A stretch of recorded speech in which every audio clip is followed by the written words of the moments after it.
Hello, gentle viewers, and welcome to Todd and Forrest Talking Comics. We're your hosts, Todd And Forrest. A little bit of an origin story here. We're both giant comic book nerds, Marvel in particular, in case you couldn't notice. And we spend a lot of time just sitting around talking about comics. So we figured, why not put that to good use, do something with it. And that's how this show was conceived. Yeah, and in this show, we're going to be talking about comic book plot lines and stories that have happened over the years, ones we liked, ones we hated. We're going to be giving our opinions on them. But you need to remember that they are our opinions, so if you don't like them, fuck off. Okay, so yeah. The story that we're going to be looking into today takes place over the issues of Amazing Spider-Man 700 and Superior Spider-Man number 1, written by Dan Slott, or possibly the Antichrist. Not really sure which. But yeah, I alternately like to refer to this storyline personally as How to Ruin a 50-year-old franchise. So, Doc Ock is Spider-Man now. Yeah, they fucked up. Yeah, so let's talk a little bit about how that came to happen. Okay, well, Dan Slott was born in 1967 to a small family of immigrants in Arizona. They settled in. They started working in the Grand Canyon as donkey stable boys. Dude, from a story perspective. Well, let's start with Amazing Spider-Man number 700 here.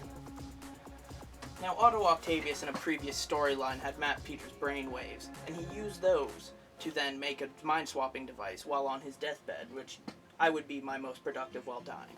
Peter, while trapped in Otto's body, then goes around town trying to fix all of the shenanigans that Otto had been getting up to, and ultimately fails and dies like a little bitch in Otto's body, in his arms.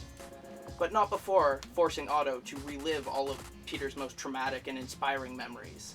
And it forces him to realize that with great power comes great responsibility. He then vows that he will become better Spider-Man than Peter ever was. Like, he'll become the superior Spider-Man. What? I know, it's just god-awful. I mean, this is the end of a series. Like, Amazing Spider-Man has reached its finish, 700 issues, and they couldn't come up with a better storyline than a mind swap. I mean, I see what Dan Slott's trying to do here. He's trying to say that, Peter Parker's life is constant chaos. And, when you're surrounded by chaos, there's only so much you can do before you slip up. You get unlucky, something happens. And, Peter dies like a bitch because in Otto's story, Peter is a bitch. Otto Octavius looks at Peter like the biggest bitch. So, it's not Peter's story anymore. It's Otto's. So that's why he dies like a bitch. But, it feels disrespectful. It's awful. I hate it. Yeah, he's a legendary character, and they're just killing him off like nothing. It's just, they could have put some more thought into it. Not to mention, yeah, Otto is pretty damn close to adding rape to a laundry list of crimes that he's committed. I mean, Mary Jane, Spider-Man's girlfriend, whatever, tries to have sex... Estranged girlfriend. Yes.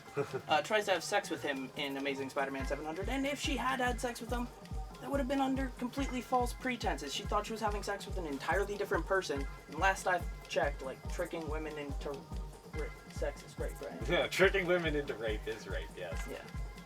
So yeah, all in all, this issue sucked. Yeah, damn Slott. I don't even have time to comment on Humberto Ramos' art. I just don't like his art. It's too cartoony. But there's just too much Dan Slott bashing to me. So from here, we're gonna move on to the next part of the review in Superior Spider-Man number 1, also known as Otto Octavius' new solo title. So, in this story, we see Otto Octavius trying to settle into Peter Parker's life, his job at Horizon, trying to get with Mary Jane, being Spider-Man, the Peter Parker basics. And, he displays some very uncharacteristic traits, stuff Otto wouldn't do. He kind of wonders why he's doing it, but he doesn't think too much of it. New Sinister Six shows up. Lamest, absolute lamest of Spider-Man villains. Shocker. It's just horrible. Otto makes real quick work of them. Doesn't even have to try. But he's about to kill one right at the end there. About to punch his face in. And his ghostly figure stops him. It's Peter Parker trapped in Otto Octavius' subconscious. I know. It's shocking crazy. And new. Yeah, basically Peter says he won't let Otto kill and that he's going to try and find a way to make his body his own again. Basically, this whole issue just shows how idiotic everyone in Peter Parker's life apparently is.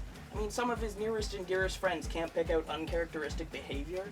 I mean, he even refers to his estranged girlfriend as woman several times throughout the issue, and it doesn't raise any kind of warning flags. Peter would never do that. First thing I have to say is I called that this was going to be a cop-out. Like, they're just going to bring Peter back right away. I knew that was going to happen.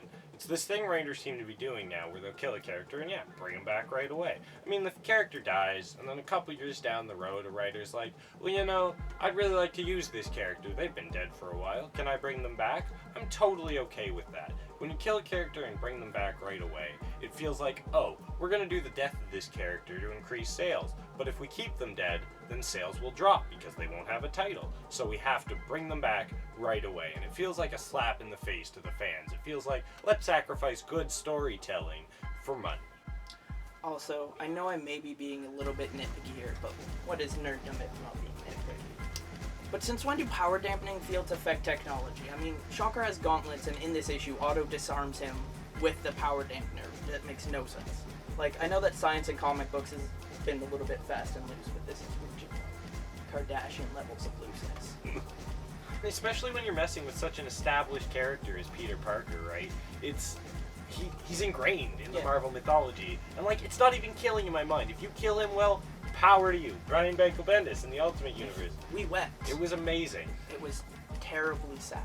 And like, no emotional reaction from Dan Slott. Just none whatsoever. He did not hit any note that I was like, oh, yeah, I feel bad. Nothing. Not to mention, if he was so set on doing this story, why couldn't he have picked a better villain, like Dr. Octopus? Like, yeah, he's been there for a while, but he's on his deathbed. Like, not to mention, why didn't he just build a giant robot body or something? I know. Like, he's supposed to be a mad scientist. You'd think that would be, like, first option. Oh yeah, I'm dying. I should build a housing for my brain so I can live past it. All in all, this whole series is just lackluster. There's no draw to it. It's tired. It's predictable. Dan Slott is just an awful writer. It's bad. Out of 5, we give it a -1. -1. -1. Solid -1. Yeah. And, this is what Stan Lee thought of Amazing Spider-Man number 700. You may recognize him as the creator of Spider-Man. And this is what we thought of it.